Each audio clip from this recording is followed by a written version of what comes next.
Just be careful with your heart. So, Baka mamaya, huwag yes, kang ma'am. My heart is stress. as strong as a stone. Yeah, okay, go ahead. Thank you. Earlier, Madam Chair, I was asking for the number of SLMs already produced by DEPED. Do you have numbers?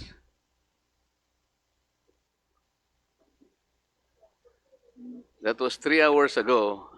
Yeah, it has, can you please rephrase or repeat your earlier Because they're question? supposed to deliver these modalities and strategies, Madam Chair. I, I was informed that one of these strategies is the modular system, which is the SLMs. They call it self-learning materials. So considering that there are 22 million public school enrollees today from K to 12, I was only asking earlier, but that was 3 or 4 hours ago. How many SLMs or modules have they produced so far, Madam Chair? So do they have the numbers now? Go ahead, Usec Ann. Yeah, Madam Chair, Your Honor, the production of self-learning materials is by region, by division, and by school. So if we can request our USEC for curriculum and instruction and the USEC for in charge for planning, because they are the ones who have the numbers and the monitoring for such, Madam Chair. Are we made to understand, Madam Chair, that you don't have the numbers and you still have to ask for the regions to supply you? Why so? It should be a concerted effort. This is supposed to be the central office. I believe the central office initiated the production of this, and the others will be produced by the regions, the divisions, and the schools. What about at your end? What did you do?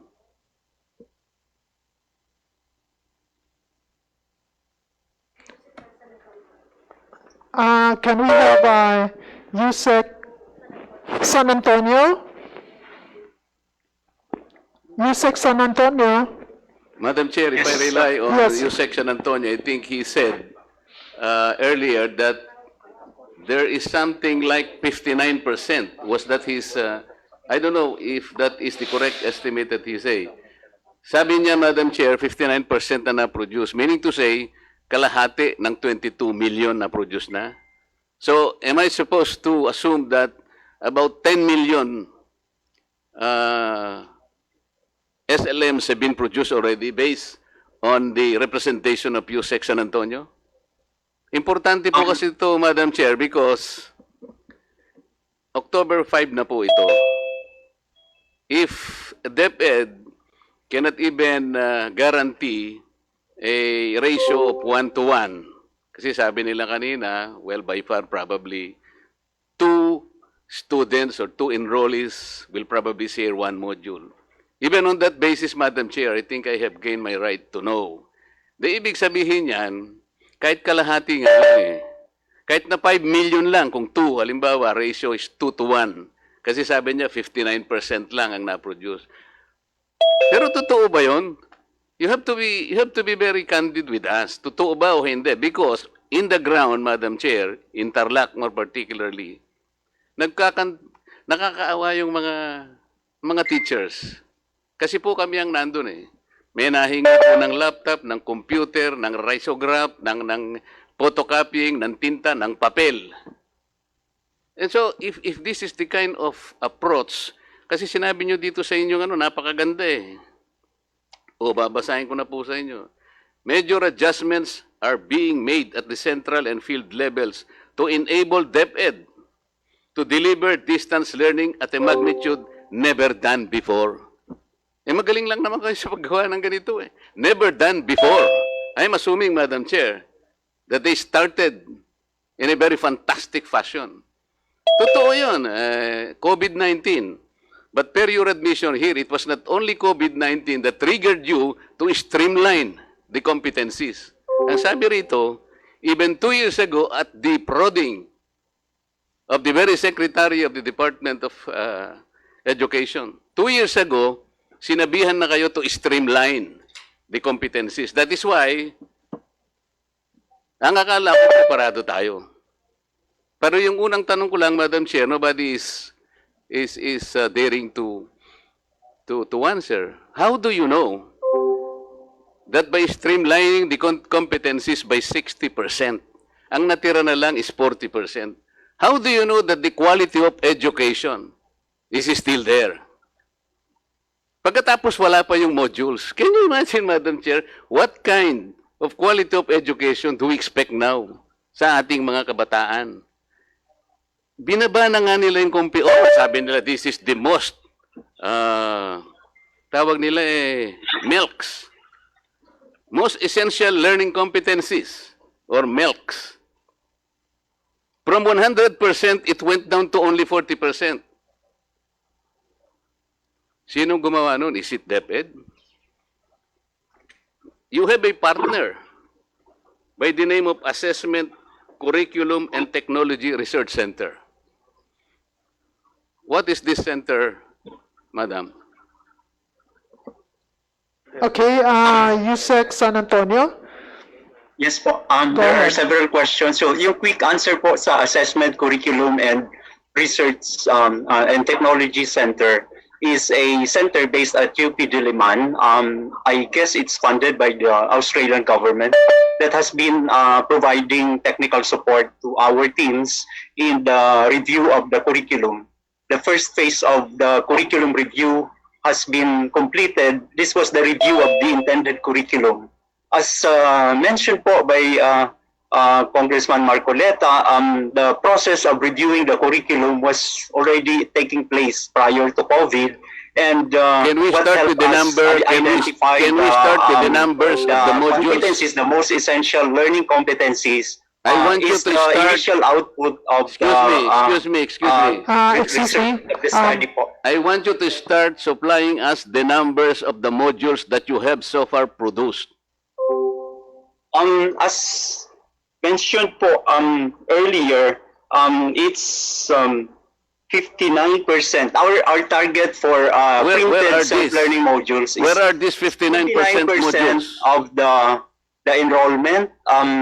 Teka muna, So, teka muna. 59% of the enrollment. Nasaan yung mga 59% na modules na na-produce na ninyo? Where are these? I want to find out. I will be mentioning po the divisions that have reported to be on time in their process of reproducing the modules. I'll just retrieve my file. Baka magkamali ka, Your Honor. Usec. Interlock, for example, I will tell you, napaka-ingenious ng mga tao doon. Did you know that they did not even wait for your modules? Gumawa sila ng sarili nilang learning materials. They call it Project Simple. Meron silang mga ginawang indigenous na mga materials. At pagkatapos, sinuportahan sila ng LGUs. Madam Chair, I want to report to you that in Tarlac, there are two divisions, the Tarlac City Division and the Tarlac Provincial Divisions. Nakumpleto nila ito with only 20 million pesos. Okay? Na-identify nila yung sector that are connected. Meron silang IT, may laptop, and so marami silang pinagkuhanan na tao, including us. So yung 80% na lang ang susuplayan nila ng modular materials. They were identified that. So marami na. Kaya yung dinownload din nyo na 79 million, pinag-iisipan pa nila kung gagawa pa sila nung modules ninyo. Kasi magkakadoble-doble na ang gagawin nila. So this is how erratic and I think chaotic the start of DepEd. So paano sasabihin mo, Usec, na kayo ang ikaw ang tagapangulo ng curriculum sector ng DepEd? Bakit de-delegate niyo sa isang grupo sa UP ang paggawa ng curriculum? You cannot delegate something that was already delegated to you. That is your primary function. Paano natin nalaman na yung 40% na streamlining ng competencies, yun ang correct na volume na dapat lamang napag-aralan ng taong, ng bata ngayon during COVID? Paano natin ma-justify yun? Madam Chair, let me reiterate that it was not entrusted to the RC. They just provided technical support.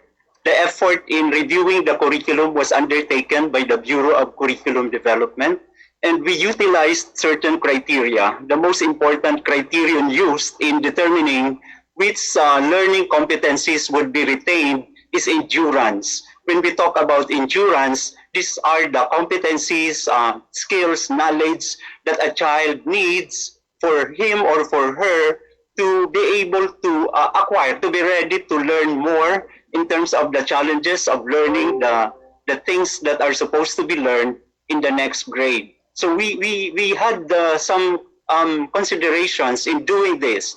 The reason why the most essential learning competencies has been reduced is there were those that were merged. There were those that were deleted because they were repetitious. There were those that were also added. And again, just to point out, Madam Chair, that the effort was not given to anyone else. We just enjoyed the technical support of an agency that is supposed to provide help to us. I think, Madam Chair, it's okay for the Department of Education to utilize the expertise of people around us. We don't claim to be the experts. We always interact with the stakeholders and we recognize their support. In certain aspects of the things we do, we also collaborate with PNU, we collaborate with other universities, we listen to them because we don't really claim that we are the only ones who know. But I feel that when we say we want to work with 40% of the competencies, just decided to pay attention to the most important foundational competencies which we feel the learners should possess. Nakalagay ba sa budget ninyo itong participation ng group na ito? I didn't see it in the budget of 2020. How is this group compensated? Madam Chair, I'm not in the know. I think they are not paid. You're supposed to be in the know kasi as I ikaw ang was saying, curriculum the understanding is they are supported by funds from the Australian government. Can you imagine, So it's a kind of curriculum ang support pinag-uusapan, to Madam education. Chair, and the Usec is not in the know. How can you justify that?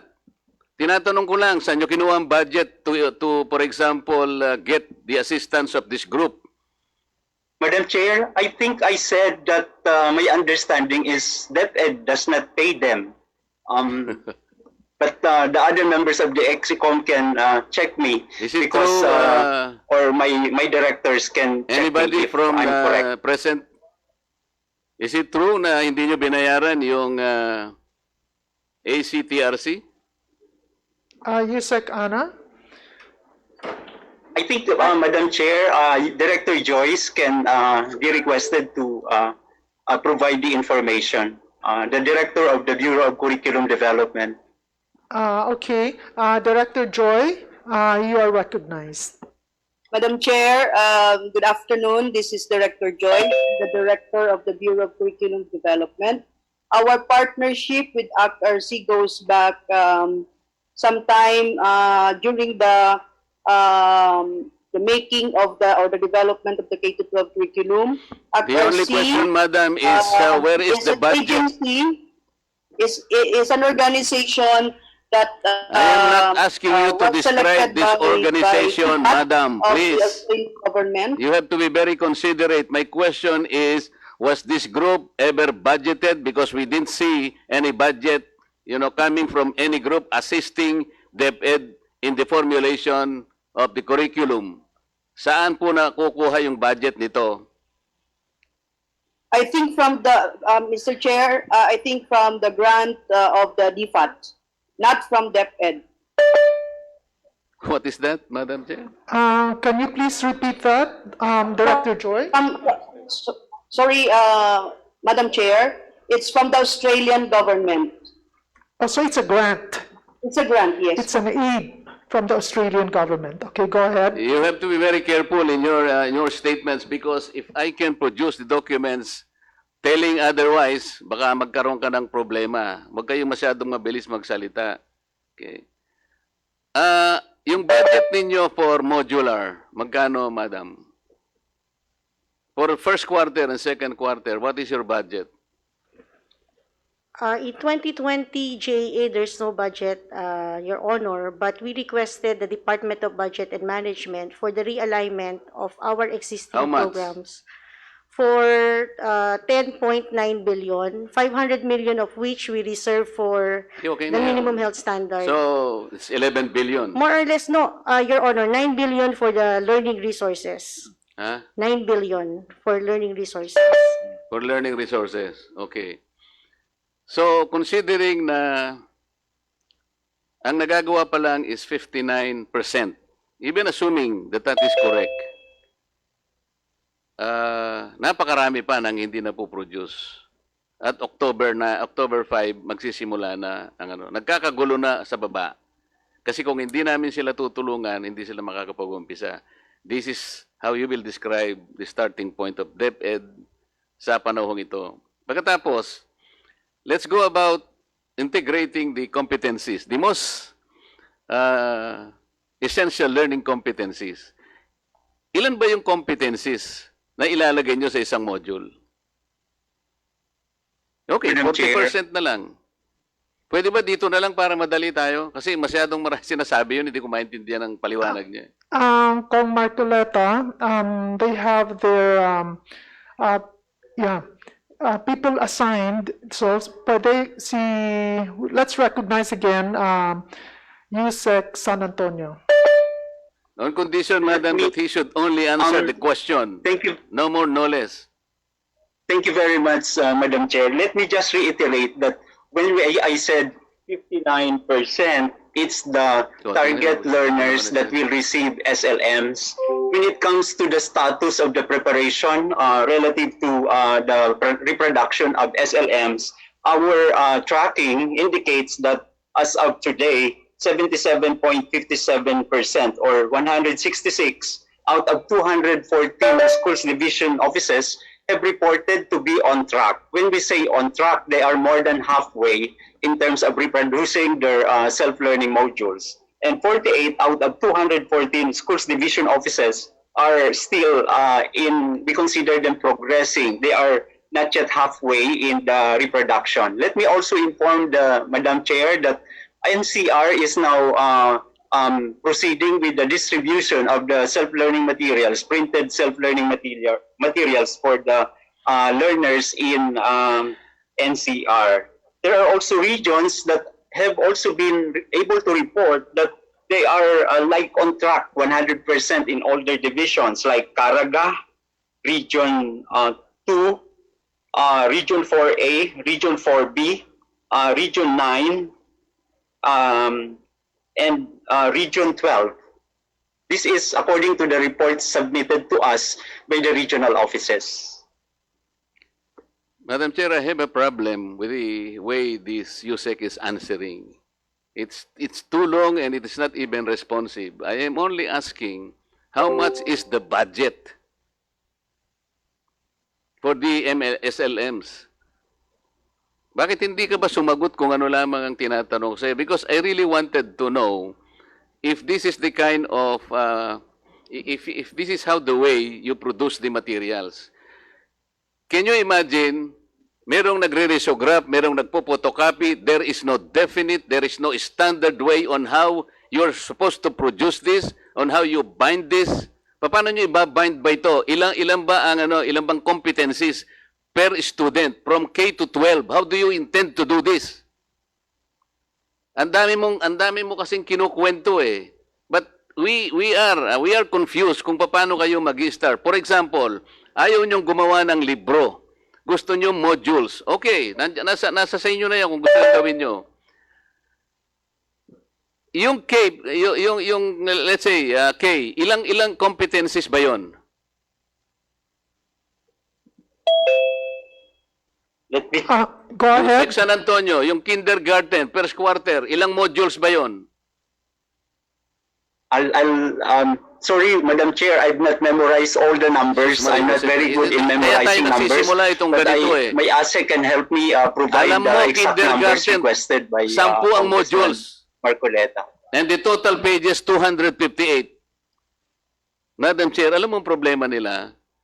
Kasi ayaw nilang gumawa ng libro. Kasi sinabi namin, you forgot the publishing industry. Noong pa, 2 budgets ago, sinabi ko na sa kanila, mali ang ginagawa ninyo because under 8047, NBDB should be the one guiding the private sector publishers to produce all books. Hindi na kayo. Wala na kayong authority gumawa ng libro. So what they decided, okay, gumawa ng ibang kaparaanan, hindi na raw libro to, Madam Chair. These are modules already. Because a textbook under the UNESCO standard should have at least 48 pages. So yung modules nila is 30 pages. Okay? Pero kapag pinagsama-sama mo, for example, yung kindergarten, 10 modules, 258 pages to. It's more than a textbook. Hindi gumagawa din kayo ng libro. Bakit ganito? Bakit ganito nangyari? There is no more guidance, Madam Chair. Their budget is 9 billion. Let's say 9 billion for the first and second quarter. Paano nyo pinroduce? May standard ba kayong printing? Yung bang papel, pare-pareho? Hindi po. Sa Tarlac po ang sinasabi ko sa iba-ibang klaseng papel ang ginamit. Pati ang pagbabound. Ngayon, kung gagamitin po yan ng estudyante, for how long that this student or pupil or learner will be able to take advantage of this one module nang hindi niya masisira, like a book. Tapos magpapalitan sila because there are 2 students that will share one module. Eh kung hindi naman kasing photographic memory ni Congressman Ted Daresco yung bata, paano ibibigay mo sa kanya? Hindi niya na maintindihan niya ganun. It should be a ready reference for you. Ibig ba niyo sabihin wala na libro, Madam? This is a simple question. Wala na libro ngayon na gagamitin? Only modules? No more books? Madam Chair. Yes, go ahead. Usec. I think it was very clear earlier that we mentioned that textbooks will still be used as supplement to the learning materials or resources that we have prepared. So let me also reiterate what I have mentioned earlier, that the most ideal learning resource for distance learning delivery modality, as far as we educators know, is the use of self-learning modules because it provides all the instruction. It allows the learners to actually interact with the materials, especially if they are capable of doing independent learning. Can I cut you? Yes, we will be still using the books, especially if the kids will be doing TV-based instruction or radio-based instruction, or even online. They can still refer to the books. We have mapped them against our most essential learning competencies. Sinasabihan na nga. Ang tinatanong ko lamang sa iyo, Usec San Antonio, is this. Ang libro ngayon na supplementary pa pala. Itong modules na ang principal, ganun ba? Dati, ang libro, yung essential, yung supplementary materials, dito yung mga modules. Pero ang nangyayari kasi ngayon, ito yung problema natin. Madam Chair, ang gumagawa na ng modules, teachers, hindi po nila trabaho yun eh. Ang teacher po magtuturo yan. Yan ang pinaggagawa nila ngayon, no? Pinaggawa nyo ng module. Sila nagpo-photocopy, sila nagbabound ng mga libro. Isip-isipin nyo, para lang mag-prepare na sana sila sa kanilang pagtuturo. Sila pa ang ginawa ninyong okupado sa paggawa nito. Excuse me, DS Marcoleta, can you please wrap up? Your 12 minutes is about to end.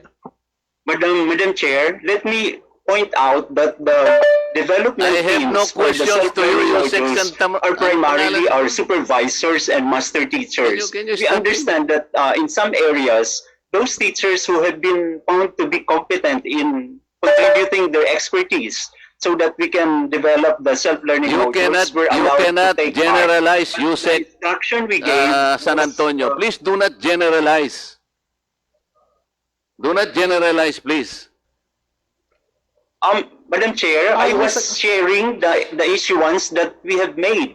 How many? It's primarily How for much is your the budget? experts, How much is your etc. budget for books this year? Madam Chair, I think I've been very clear in saying that the most ideal What learning is your resource budget for distance books learning this is the year? use of modules. Excuse me, I've not found a What place is that your utilizes- budget for books this year? That is excuse the me, question. yes, DS, maybe Usec An would be the better person Sabi to ko nga answer dito na lang, that. pinipilit kasi Finance yan eh, so under yan kay Usec Ana. here. Yeah. Madam, Sa finance po, ang ating textbook and other instructional materials is 963 million for this Okay. year. next year, It's the same level, The Your same, Honor. okay. But you didn't procure any book this year, right? Alam ko eh. I investigated. Your Honor, I will have to refer to the Undersecretary or Usec in charge of the procurement on that. Mine is finance. Wala nga kayong pinrocure eh. Where is the procurement officer here? Did you procure books for this year?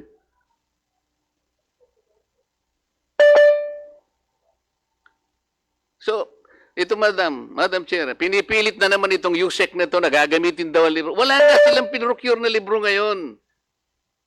Ganito ka-chaotic, walang kaplano-plano. Magaling lang sila doon sa paggagawa ng mga ganitong write-up. DS, your time is up, but just make your last statement before we move to the next interpolator because we still have the DICT. Kasi I cannot connect this, Madam Chair. For example, yung sa mga laptop, yung computerization. I started initially earlier, sinasabi ko kay Usec Pascua, yung iyong circular 620-0030. Ano bang nangyari ba sa yearly nating computerization, yung e-classroom natin, every year, meron tayong procurement ng napakaraming laptop, ng PCs, and so on and so forth.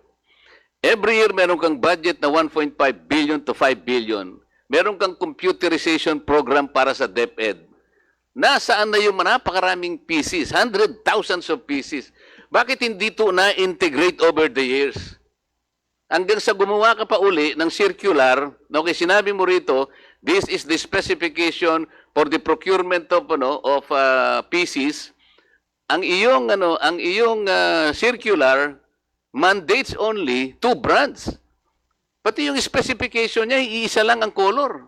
Madam Chair, can you imagine that? Napakamahal nitong it's an average of 5,000 to 6,500 per unit. Hindi siya ordinary.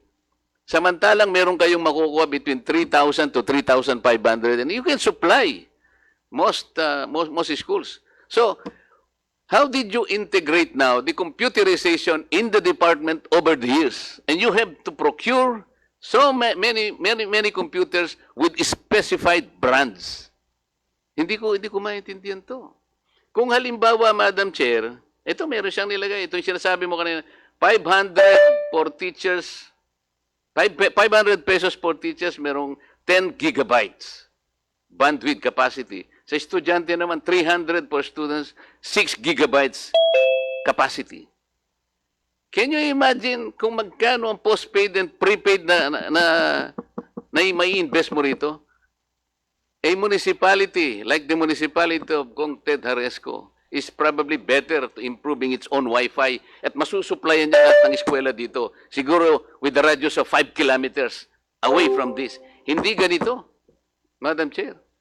I'm really I am not a technical man pero siguro simpleng system lang ito makikita eh.